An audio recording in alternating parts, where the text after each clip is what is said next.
Ananya's Nana Nani Homes, a paradise for senior citizens.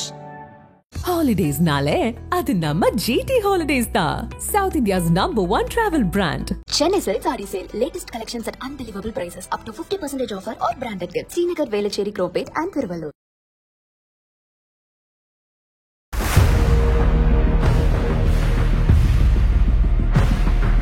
எட்டு தனிப்படையுமே சுற்றி இருக்கிற அத்தனை பார்டர்களையும் சேஸ் பண்ணுறாங்க. சேஸ் பண்ணி போலீஸ் இன்ஃபர்மேஷன் கேதர் பண்ணிச்சா இல்லையா? அசரா கார்க் என்றால் அவர் நன்கு ஆராய்ச்சி செஞ்சு அறிவியல் பூர்வமான அத்தனை வழிகளையுமே விசாரிக்கக்கூடிய ஒரு அதிகாரி. நேரடி கண்காணிப்புல இந்த விசாரணை நடந்து கொண்டிருக்கு. Gummidipoondi and Arambakkam are not safe place அப்படிதான் இருக்குது. போலீஸ் போர்ஸ் நிறைய போலீஸ் போர்ஸை போட்டு ஸ்கூல் கேர்ள்ஸ் அல்லது பெண்கள் தனியா ஐபிசி தமிழ் நேயர்களுக்கு வணக்கம். இன்று நம்முடைய நேர்காணலில் முன்னாள் காவல் உதவி ஆணையர் ராஜேந்திர ராஜா இணைந்திருக்கிறார். வணக்கம் சார். வணக்கம் பிரபு. திருவள்ளூர் மாவட்டம் கும்மிடிப்பூண்டியில் கடந்த 12ஆம் தேதி ஒரு சிறுமி பாலியல் வன்கொடுமைக்கு உள்ளாக்கப்படுறாங்க. அதன் பிறகு அந்த குற்றவாளி தொடர்பான அந்த சிசிடிவி ஃபுட்டேஜ், அந்த சிறுமியை தூக்கிட்டு போகிற சிசிடிவி ஃபுட்டேஜெலாம் வெளியிட்டாங்க. இதை தொடர்ந்து இன்னும் 10 நாட்கள் ஆகுது, இன்னும் குற்றவாளியை பிடிக்க முடியல. காவல்துறை எஸ்பி தலைமையில் 3 டிஎஸ்பி 8 தனிப்படைகளை அமைச்சு தேடிட்டு இருக்காங்க. ஆனால் இன்னும் குற்றவாளி பிடிபடலை. காவல்துறை மெத்தனமாக இருக்காங்க அப்படின்னு சொல்லிட்டு அவங்க உறவினர்கள்லாம் காவல் நிலையத்தை முற்றுகையிட்டு உறவினர்களும் முற்றுகையிடுறாங்க, மற்ற பல்வேறு எதிர்கட்சிகளும் சேர்ந்து முற்றுகையிட்டு போராட்டம் நடத்திட்டு இருக்காங்க. சொல்லுங்கள் சார், ஏன் இந்த சுணக்கம்? ஏன்னா தமிழ்நாடு போலீஸ்னாவே ஒரு கிரைம் நடந்தால் கண்டிப்பாக 24 ஹவர்ஸில் எவ்வளோ கொடூரமான அது சிக்கலான வழக்காக இருந்தாலும் சீக்கிரம் அக்யூஸ்டை ஃபஸ்ட்டு அரெஸ்ட் பண்ணுவாங்க. ஆனால் இந்த வழக்கில் 10 நாட்களுக்கு மேலே நீட்டிச்சிட்டு இருக்கு. என்ன காரணம்? இல்லை, இது காவல்துறையினுடைய மெத்தன போக்கு அப்படின்னு நீங்கள் சொல்கிறீங்களா? உறவினர்கள் சொல்கிறாங்க. இல்லை, அது எப்படின்னா, இதை பொறுத்த வரைக்கும் திருவள்ளூர் மாவட்டம் கும்மிடிப்பூண்டி அப்படிங்கிறது தமிழ்நாட்டிலேருந்து ஆந்திரா போகிற வழியில் இருக்குது.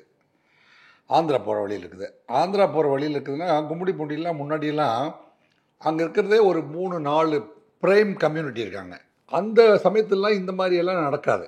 ஏன்னா இந்த கம்யூனிட்டியோடு இந்த கம்யூனிட்டி உரசிச்சுன்னா யாருன்னு தெரிஞ்சுன்னா ஊருக்கு ஃபைட் வந்துடும், ஊருக்கு வெட்டு வந்துடும். அங்கே கும்மிடிப்பூண்டியில் சிப்காட் வந்துச்சு, அங்கே தொழிற்பேட்டை வந்துச்சு. தொழிற்பேட்டையில் தொழிற்பேட்டை 1, தொழிற்பேட்டை 2, தொழிற்பேட்டை 3ன்னு வந்துருச்சு. அந்த 3 தொழிற்பேட்டைகளும் கிட்டத்தட்ட 2000-3000 ஃபேக்ட்ரிக்கு பக்கம் இருக்குது. அங்கே அந்த ஃபேக்ட்ரியில் ஒர்க் பண்ணுறதுல கிட்டத்தட்ட பார்த்திங்கன்னா 75% வட மாநிலத்தோடு தான் வர்றாங்க. அவங்களுக்கு வட மாநிலத்துக்கு போகிறது கும்மிடிப்பூண்டிலே ரயில்வே ஸ்டேஷன் இருக்கிறனால அவங்க அங்கேருந்தே ட்ரெயின் ஏற முடியும். அதுக்கு அடுத்தது சூலூர்பேட்டை அப்படின்னு ஒரு ரயில்வே ஸ்டேஷன் இருக்குது. அதுக்கப்புறமே பார்த்திங்கன்னா நெல்லூர் இருக்குது. ஸோ இதுக்கப்புறமே பார்த்திங்கன்னா இந்த கும்மிடிப்பூண்டியிலேருந்து அப்படியே அந்த பார்டர் தாண்டினோம் ஆரம்பாக்கம். இப்போ ஆரம்பாக்கம் காவல் நிலையம் தானே பிரச்சனை வருது. ஆரம்பாக்கத்துலேருந்து 5 கிலோமீட்டரில் ஸ்ரீ சிட்டின்னு ஒன்று, சந்திரபாபு நாயுடு ஆந்திர பிரதேசத்தில், கிட்டத்தட்ட ஆரம்பாக்கத்துலேருந்து 10வது கிலோமீட்டருக்குள்ளேயே 5-6வது கிலோமீட்டர்லேயே அது வந்துடுது, ஸ்ரீ சிட்டி வந்துடுது. அந்த ஸ்ரீ சிட்டியில் வேலை செய்கிற அதில் கிட்டத்தட்ட ஒரு 300-400 ஃபேக்ட்ரி இருக்குது.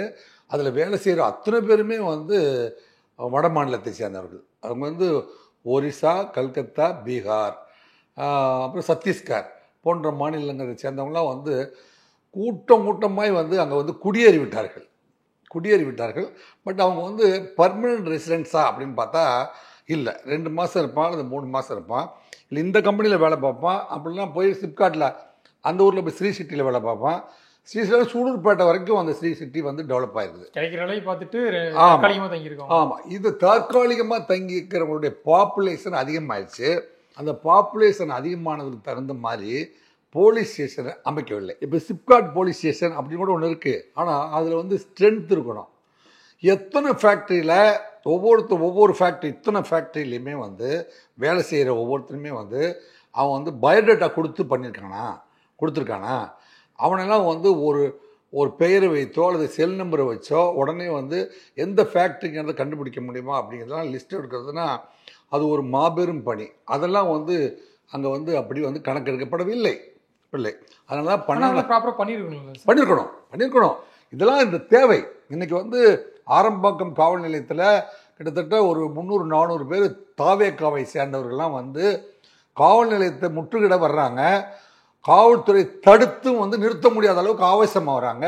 காவல்துறை காம்பவுண்டை தாண்டி உள்ளே குதிச்சு போய் ஆர்ப்பாட்டம் செஞ்சுட்டு வெளியேறியிருக்காங்க. அந்த மக்களுடைய பதற்றம், ஏனென்றால் ஒரு தனது 10 வயது சிறுமி வந்து பதற பள்ளிக்கூடத்துலேருந்து போகும்போது தூக்கிட்டு போகப்பட்டிருக்கிறார். அது வந்து நம்ம பார்க்குறோம், அந்த சிசிடிவியில் வந்து கண்கூட நம்மளால் பார்க்க முடியுது. அதை வந்து வீடியோ நமக்கு காட்டப்படுகிறது. ஆரம்பத்தில் நம்ம விசாரணைக்கு முன்னாடி நம்ம பார்த்தபோது ஒருவன் போய் அந்த பெண் போகிற வழியிலே அவன் நடந்து பின்னாடியே போகிறதாகவும், அப்படியே வந்து அந்த பொண்ணு பின்னாடி இப்படி திரும்பி பார்த்துட்டு அந்த ரோடையும் பார்க்குறான். அந்த ரோட்டில் யாரும் அந்த பொண்ணை ஃபாலோ பண்ணல, இந்த இடத்துல தூக்க முடியும் அப்படின்னு பிளான் பண்ணி அந்த பொண்ணை வந்து பக்கத்தில் தென்னந்தோப்பு கொண்டு போயிட்டான். ஸோ தென்னந்தோப்பு கொண்டு போனோன்னே அங்கே வந்து இன்னொரு அன்னைக்கு ஒருத்தன் தான் அப்படின்னு நினச்சா அந்த பொண்ணு வந்து கண்ணில் மண்ணை தூக்கிட்டு அந்த பொண்ணு வந்து எஸ்கேப் ஆகிடுச்சு அப்படின்னு தகவல். ஆனால் தகவல் அப்படி இல்லை, அங்கே இன்னொருவனும் இருந்ததாக இப்போது தகவல் நமக்கு கிடைக்குது. இன்னொன்று என்னன்னா, ஃபோனில் பண்ணி யாருக்கோ கூப்பிட்டா ஃபோனில் தான் அழைச்சிட்டு இருந்தான். அவனுக்கு வந்து அந்த சமயத்தில் அவன் வந்து அங்கே இது பண்ணும்போது இந்த பொண்ணுடைய எவிடன்ஸ் என்னன்னா, அந்த கடைசியாக அந்த பொண்ணுடைய கொடுத்து அந்த பொண்ணு கொடுக்குறது ஒன்று வந்து கண்ணில் மண்ணை போடுறது ஒன்று, 2 என்னை இப்படியெல்லாம் பண்ணிகிட்டு இருக்கும்போதே அவனுக்கு வந்து 2-3 அழைப்புகள் ஃபோன் கால் வந்துச்சு. அதில் அவன் ஹிந்தியில் பேசினான் அப்படிங்கிற இது வந்து வைட்டல் இன்ஃபர்மேஷன். அவன் வந்து ஒரு ப்ளூ கலர் டிஷர்ட் மாதிரி போட்டிருந்தான், அது ஒரு இன்ஃபர்மேஷன். எவ்வளோ உயரம் இருந்தான், அது ஒரு இன்ஃபர்மேஷன். இவ்வளோ இன்ஃபர்மேஷன் அந்த பாப்பாவுக்கு சொல்லிடுச்சு. நீ ஃபோட்டோ சிசிடிவி வந்து எல்லாமே ரிலீஸ் பண்ணாங்க. இப்போ அந்த குழந்தைய வந்து முறைப்படி வந்து மருத்துவ பரிசோதனைக்கு உட்படுத்தியிருக்காங்க. அந்த குழந்தையோட வீட்டுக்கு வந்து காம்பன்சேஷன் கொடுக்கறதுக்கு ஏற்பாடு பண்ணியிருக்காங்க. அந்த இந்த குற்றவாளிகளை கண்டுபிடித்து கொடுத்தால் 5 லட்சம் ரூபாய் பரிசு அறிவித்திருக்காங்க. 3 டிஎஸ்பியோட தலைமையில் 3 ஸ்பெஷல் பார்ட்டி போட்டு தேடுறாங்க. 8 ஸ்பெஷல் மொத்தமாக 8 தனிப்படை, மொத்தம் வந்து 8 தனிப்படை, 3 டிஎஸ்பியோட தலைமையில் 8 தனிப்படை அமைஞ்சிருக்காங்க. 8 தனிப்படையுமே வந்து சுற்றி இருக்கிற அத்தனை பார்டர்களையும் வந்து சேஸ் பண்ணி போலீஸ் வந்து இன்ஃபர்மேஷன் கேதர் பண்ணிச்சா இல்லையா அப்படின்னு பார்த்தா போலீஸ் என்னென்ன கேதர் பண்ணியிருக்காங்க. அவன் வந்து சூலூர்பேட்டை, இப்போ அந்த இடத்துல வந்து 600 செல்ஃபோன் டவரை பார்க்கும்போது அந்த இடத்துல 600 டவர் வந்து 600 ஃபோன் வந்து அங்கே டிரான்சாக்ட் ஆகிருக்குது. அந்த டைமில் 600 கால்ஸ் வந்துருக்குது. 600 செல்ஃபோன் வந்து அந்த ஏரியாவில் இயங்கிட்டு இருந்துருக்குது. அதில் பர்டிகுலர் இந்த தென்னந்தோப்பை வந்து லொக்கேட் பண்ணும்போது அந்த இடத்துல 2 பேரா அல்லது 3 பேரா அப்படிங்கிற போது அந்த 2 பேர் இந்த செல்ஃபோனை போலீஸ் செலக்ட் பண்ணிட்டான். சயின்டிஃபிக் இன்வெஸ்டிகேஷன் வந்து கரெக்டாக தான் போயிட்டுருக்கு. போலீஸ் வந்து அந்த பர்டிகுலர் இடத்துல இருந்த செல்ஃபோனையே செலக்ட் பண்ணிட்டாங்க. செலக்ட் பண்ண ஆள் வந்து அவனுடைய நண்பர்கள் 2-3 பேரோட பேசியிருக்கான் அப்படிங்கிறத கண்டுபிடிச்சிருக்காங்க. அவன் வந்து சூலூர்பேட்டையிலேருந்து ட்ரெயினில் இங்கே வந்திருக்கான். அதுக்கப்புறமே இது முடிச்சதுக்கப்புறம் சூலூர்பேட்டைக்கு போயிட்டு அங்கேருந்து வந்து வெளி மாநிலத்துக்கு தப்பி போயிருக்கிறான் அப்படிங்கிற அளவுக்கு அந்த டவரை வந்து ஃபாலோ பண்ணி பிடிச்சிட்டாங்க. இப்போ இங்கேருந்து ஒரிசா வரைக்கும் இருக்கிற எல்லா காவல் நிலையத்திலும் இந்த அடையாளத்தை கொடுத்து இந்த வீடியோவை கொடுத்து ரயில்வே ரோடில் இருக்கிற அத்தனை அந்த ரயில்வே ரோடையும் அதை ஒட்டி இருக்கிற டவுனில் இருக்கிற போலீஸ் ஸ்டேஷன் அத்தனைக்குமே வந்து தமிழ்நாடு போலீஸ் வந்து தகவல் சொல்லியிருக்காங்க. இப்போ ஆந்திராக்குள்ளேயும் போய் விசாரிச்சுட்டு ஆந்திரா பார்டர்னால சூலூர்பேட்டை ஆந்திரா தான். இப்போ இது வந்து கும்மிடிப்பூண்டிங்கிறது வந்து இந்த கும்மிடிப்பூண்டியை தாண்டி வருது. இதெல்லாம் சிப்காட் வந்து கும்மிடிப்பூண்டியிலேருந்து ஆரம்பாக்கம் போகிற வழியில் கிட்டத்தட்ட பார்டரில் வருது. இது வந்து சனிக்கிழமை அப்படிங்கிறதுனால அந்த பாப்பா வந்து 1 மணிக்கு வெளியே வந்தாங்க. இல்லைன்னா வந்து 4 மணிக்கு எல்லா நாளும் பார்த்தீங்கன்னா 3லேருந்து 4 மணிக்கு ஸ்கூல் விடுவாங்க, கூட்டமாக போவாங்க. நீ வந்து சனிக்கிழமையாக இருக்குது 1 மணிக்கு விடுறாங்க, நீங்கள் வந்து 1 மணிக்கு வந்து பாட்டி வீட்டுக்கு வாங்க அப்படின்னு அந்த பொண்ணை சொல்லப்பட்டிருக்கு. அதனால் ட்ரெயினில் ஏறி தினைக்கும் வந்து நண்பர்களோடு போயிட்டு வர்ற ஒரு பொண்ணுங்கிறதுனால அசால்ட்டாக இது இங்கேருந்து ரயில்வே ஸ்டேஷன் பார்க்கும் தூரத்தில் தான் இருக்குது, போயிடலாம் அப்படின்னு தான் அந்த பெண் வந்திருக்குது. இப்போது அந்த உறவினோடைய அந்த பாதிக்கப்பட்ட பெண்ணோட அப்பாவோட புகார என்ன கேள்வி இருக்கிறாருன்னா, இவ்வளோ என்ன சொல்கிறது, 4 வருடங்கள் 5 வருடங்களுக்கு செத்து அவனை புதைச்சதுக்கப்புறமும் அதை அந்த தோண்டி எடுத்து அந்த எலும்பை டிஎன்ஏ டெஸ்ட் கொடுத்து குற்றவாளியை வந்து கரெக்டாக கைது பண்ணுற காவல்துறை ஏன் 10 நாள் இருக்கும்போது ஏன் வந்து நீங்கள் சொல்கிறீங்க டெக்னாலஜி நிறையா வந்திருக்கு, செல்ஃபோன் டவர்ஸ்லாம் வந்து அதை வச்சு இன்வெஸ்டிகேட் பண்ணுறாங்க, அப்புறம் ஏன் வந்து அந்த ஃபோன் கால் ட்ரேஸ் பண்ணி குற்றவாளிகளை வந்து கைது பண்ணலாமே, இதில் வந்து ஸ்பெஷல் இன்வெஸ்டிகேஷன் டீம் வேணும், இதில் வந்து இதே வந்து ஒரு விஐபி நடந்துச்சுன்னா இந்த அளவுக்கு ஒரு சுணக்கம் காட்டுவாங்க காவல்துறைன்ற ஒரு கேள்வி சொல்ல முடியாது. இல்லை அவங்க இந்த பாப்புலேஷனை இவ்வளோ ஃப்ளோட்டிங் பாப்புலேஷனை மானிட்டர் பண்ணுற சிஸ்டத்தை இவங்க கிரியேட் பண்ணல அப்படிங்கிறது குற்றம். புரியுதா உங்களுக்கு? இவ்வளோ இதுக்கு தகுந்த ஸ்ட்ரென்த்து போட்டு இப்போ இண்டஸ்ட்ரியல் ஏரியான்னு ஒன்று வருதுன்னா பிரபு, ஒரு இண்டஸ்ட்ரியல் ஏரியா டெவலப் ஆகுதுன்னா அந்த இடத்துல வந்து இது ஃப்ளோட்டிங் பாப்புலேஷன், வெளிமாநிலத்து வேலையாட்கள் கிட்ட வந்து ஒரு 5000 பேர் வராங்க. இப்போ நம்ம ஊரில் இப்போ கும்மிடிப்பூண்டியை விட்டுருங்களேன், நீங்கள் கவரப்பேட்டை அல்லது சாதாரணமாக பொன்னேரின்னு ஒரு ஊர், பொன்னேரியில் ஒரு ஊரில், அந்த ஊரில் இருக்கிற ஒரு 4 சமூகத்தை சேர்ந்தவங்க குடியிருப்பாங்க வைங்களேன். இந்த சமூகத்தில் ஒரு ஆளுகிட்ட சொல்லி கண்ட்ரோல் பண்ண முடியும். அந்த சமூகத்தில் அப்படியே ஊரை வந்து நம்ம வந்து ஒவ்வொரு தெருவுக்குமே ஒரு 4 நபர்களை வந்து அடையாளப்படுத்தினாவே அந்த தெருவே கண்ட்ரோல் பண்ண முடியும். ஆனால் ஃப்ளோட்டிங் பாப்புலேஷன், இந்த வெளிமாநிலத்திலேருந்து வர்ற ஆட்களை வந்து ஒரு ஆள்கிட்ட சொல்லி அந்த ஏரியாவே கவர் பண்ண முடியுமா? இதற்கான சிஸ்டத்தை வந்து போலீஸ், இப்போ அஸ்ரா கார்க் வந்து ஓரளவு தமிழ்நாடு முழுவதுமே, அஸ்ரா கார்க் என்றால் அவர் வந்து நன்கு ஆராய்ச்சி செஞ்சு அறிவியல் பூர்வமான அத்தனை வழிகளையுமே வந்து விசாரிக்கக்கூடிய ஒரு அதிகாரி. நேரடி கண்காணிப்பில் இந்த விசாரணை நடந்து கொண்டிருக்கிறது. எனவே அஸ்ரா கார்க்குடைய விசாரணையை நான் வந்து குறைத்து மதிப்பிடவில்லை. ஆனால் இந்த சிஸ்டம் என்ன செய்யணும் அப்படின்னா, இந்த சிஸ்டம் வந்து இந்த மாதிரியான ஸ்கூல்லேருந்து ரயில்வே ஸ்டேஷன் போகிற வழியிலெல்லாம் பகல்லே பீட் இருந்திருக்கணும். பீட் கான்ஸ்டபிள்ஸ் இருந்திருக்கணும். இவங்களெல்லாம் வந்து மானிட்டர் பண்ணுற அளவுக்கு வந்து ஒரு சிஸ்டத்தை அங்கே கிரியேட் பண்ணியிருக்கணும். ஏன்னா நீங்கள் சொல்கிற மாதிரி இப்போ கும்மிடிப்பூண்டி, கவரப்பேட்டை இதெல்லாமே வந்து நார்த் இந்தியன்ஸ் பாப்புலேஷன். கடந்த காலங்களில் நிறைய கிரைம் வந்து அங்க நடந்திருக்கு. பவாரியா கேங்ல இருந்து எல்லாமே வந்து அந்த கும்மிடிப்பூண்டி சைடுல தான் வந்து. இங்க கவரப்பேட்டைக்கு வந்துட்டான். கவரப்பேட்டை நீங்க ஜனபசத்தின் கூட்டோடு அவங்க வந்து மக்களோட கும்மிடிப்பூண்டில இருந்து 20 கிலோமீட்டருக்கு இந்த பக்கம் வந்து உள்ள வந்து ஒரு எக்ஸ்எம்எல்ஏவே வந்து பவாரியா கொள்ளையர்கள் வந்து சுட்டுட்டு போயிட்டாங்க. அதுக்கு வந்து நம்ம ஒன்ஸ் வந்து நம்ம பார்டரை விட்டு தாண்டிட்டா அதில் வந்து எஸ்ஆர் ஜாங்கிட் அவருடைய தலைமையில் வந்து ஒரு ஐஜி, அதுக்கப்புறம் வந்து 2-3 எஸ்பி, 3 டிஎஸ்பி, இவ்வளோ பேர் சேர்ந்தால் தான் ராஜஸ்தான் கொள்ளையர்களை எஸ்ஆர் ஜாங்கிட்டு பிடிக்க முடிஞ்சுது. அதுக்கு மாதக்கணக்கில் அங்கே போய் தங்க வேண்டியதாக போச்சு வைங்களேன். நமக்கு ஏற்கனவே இந்த படிப்பினை இருக்குது. நமக்கு வந்து இந்த மாதிரியான படிப்பினை, வடமாநில கொள்ளையர்கள் அல்லது வடமாநிலத்திலேருந்து வந்து இந்த மாதிரியான பெருங்குற்றத்தை செஞ்சுட்டு தப்பிச்சு போயிட்டாங்கன்னா அவங்க ஊரில் போய் அவங்கள வந்து பிடிக்கிறது கஷ்டம். ஆனால் அவன் ஹிந்தி பேசுகிற மாநிலத்தில் அவனுடைய உறவினர், அவனுடைய நண்பர் எந்த ஊருக்கு இருக்கானோ அந்த ஊருக்கு போயிடுவான்னு வைங்களேன். இதில் நான் போய் பீகாரில் கல்கத்தாவில் போய் பல மாதங்கள் வந்து தங்கியிருந்து கஷ்டப்பட்டுருக்கேன் அவங்கள பிடிக்கிறதுக்கு. அதனால் ஸ்டேட்டுக்குள்ளே இருக்கும்போது அவங்களை ஈஸியாக பிடிச்சிட முடியும். ஸ்டேட்டை விட்டு எஸ்கேப் ஆகிட்டு அவங்கள வந்து பிடிக்கிறது கொஞ்சம் காலதாமதமாகும். இல்லை, இப்போ இந்த ரிவார்டு அனௌன்ஸ் பண்ணிருக்காங்க சார் 5 lakhs அப்படின்னு. 5 lakhs இது எந்த சுச்சுவேஷனில் சார் இந்த மாதிரி ஒரு முடிவுக்கு வருவாங்க? ஏன்னா வந்து எல்லாமே போலீஸ் இன்வெஸ்டிகேஷன் போயிட்டு இருக்கு. ஆனால் ஒரு கட்டத்தில் வந்து பப்ளிக் பிடிச்சி கொடுத்தா 5 lakhs ரிவார்டுங்கிறது வந்து எந்த சுச்சுவேஷனில்? அரிதிலும் அரிதான வழக்கு இதெல்லாம். வந்து ஒரு பள்ளிக்கு செல்கிற சிறுமி, இல்லைங்க, கள்ளங்கபடம் இல்லாத ஒரு சிறுமி, ஒரு பாகமும் அறியாத ஒரு சிறுமி கற்பழிக்கப்பட்டிருக்கிறார். இந்த நிலைப்பாடு வந்து சென்ற மாதம் 5ஆம் தேதியும் வந்து இதே மாதிரி ஒரு வழக்கு அங்கே நடைபெற்றிருக்கிறது. நடைபெற்று ஒரு ஒரு 10ஆம் கிளாஸ் படிக்கிற பெண் 12 வயது பெண் வந்து ஒரு தனியாக வீட்டில் இருக்கும்போது அவனுடைய வகுப்பு நண்பன் வீட்டுக்கு போகிறான்.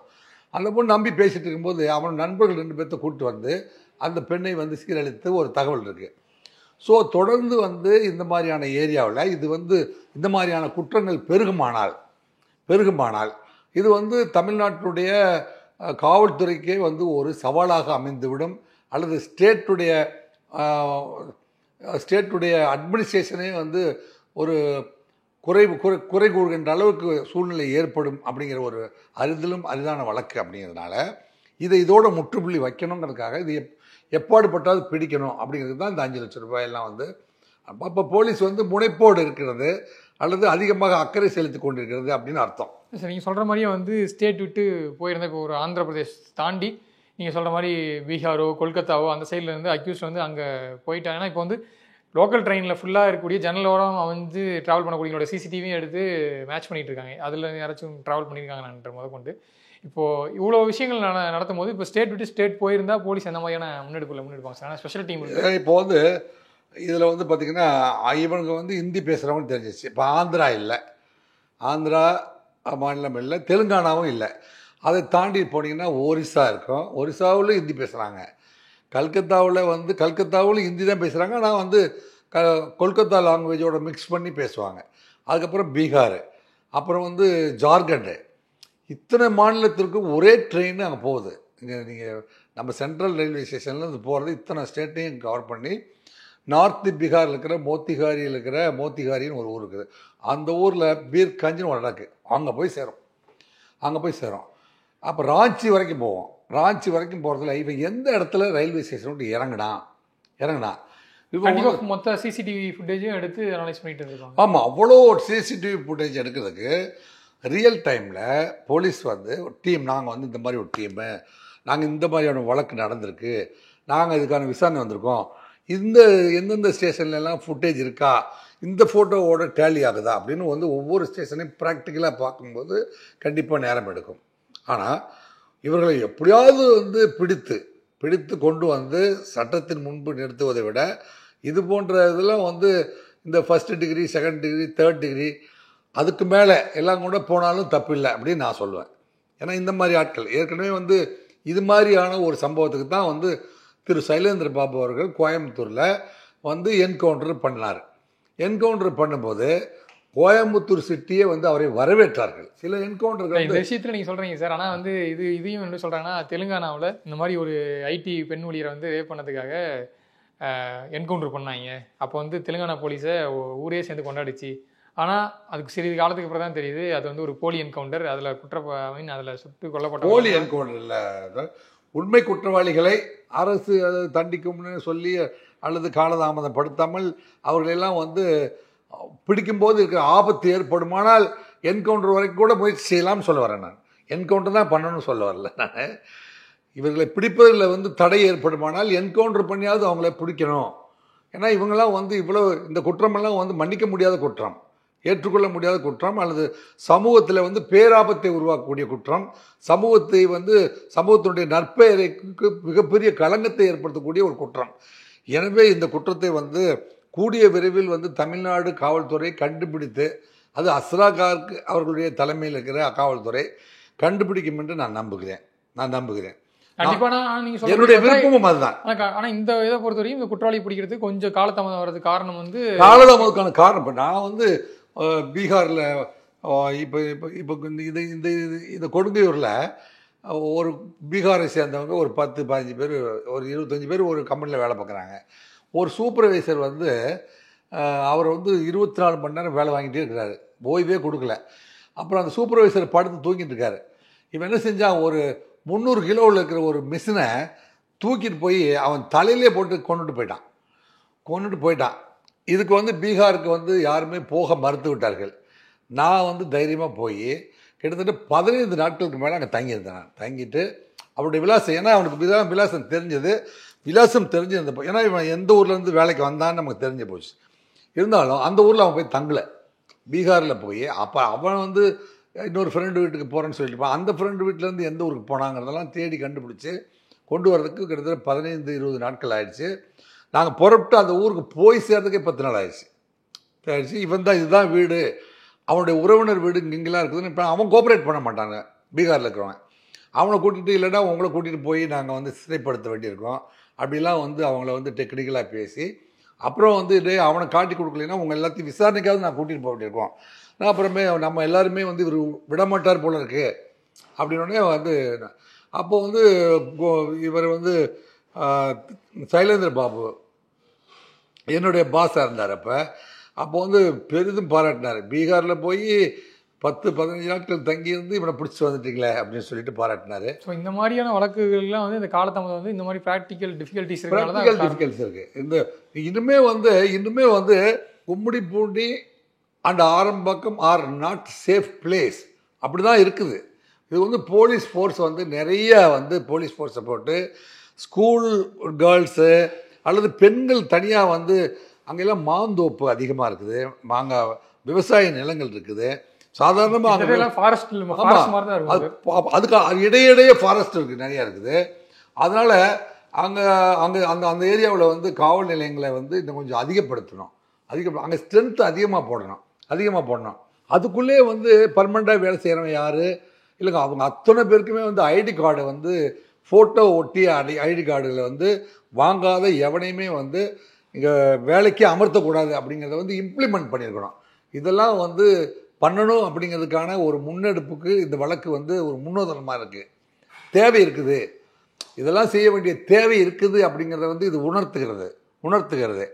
இருந்தாலும் வந்து இந்த தமிழ்நாட்டு காவல்துறை இந்த 8 டீம் 3 டிஎஸ்பி தலைமையில் 8 டீம் போட்டிருக்காங்க. அந்த டீம் வந்து வெற்றி பெறணும், அவங்க முயற்சி பலிதமாகணும் அப்படின்ட்டு நான் எல்லாம் வல்ல இயற்கையை வந்து கேட்டுக்கிறேன். கண்டிப்பாக சார், பொறுத்திருந்து பார்க்கலாம். இந்த வழக்கை பொறுத்த வரைக்கும் குற்றவாளிகளை வந்து விரைவாக பிடிக்கணுங்கிறது தான் வந்து எல்லாத்துடைய வேண்டுகோளாக இருக்குது. இப்போ பாதிக்கப்பட்ட சிறுமியோடைய பெற்றோரிலிருந்து இது போன்ற நிகழ்வு தமிழ்நாட்டில் ஒன்று கூட இனிமேல் நடைபெறாது என்ற சூழ்நிலை உருவாகும் வரை இல்லைங்க, இது போன்ற தவறு தமிழ்நாட்டில் இனிமேல் நடைபெறாது என்று தமிழக முதல்வர் உறுதியளிக்கிற வகையில் வந்து இது வந்து முன்னெச்சரிக்கை நடவடிக்கை அத்தனையுமே எடுக்கப்பட வேண்டும். கண்டிப்பாக சார், நேரம் ஒதுக்கி இந்த வழக்கு குறித்து நிறைய தகவலை பகிர்ந்துட்டீங்க. உங்கள் நேரத்திற்கு நன்றி சார். நன்றி, வணக்கம். Ananya's Nana Nani Homes, a paradise for senior citizens. Holidays nale adu namma GT Holidays da, South India's #1 travel brand. Chennai Silk Saree Sale. Latest collections at unbelievable prices up to 50% offer or branded gifts. Srinagar, Velachery, Cropate and Thiruvallur.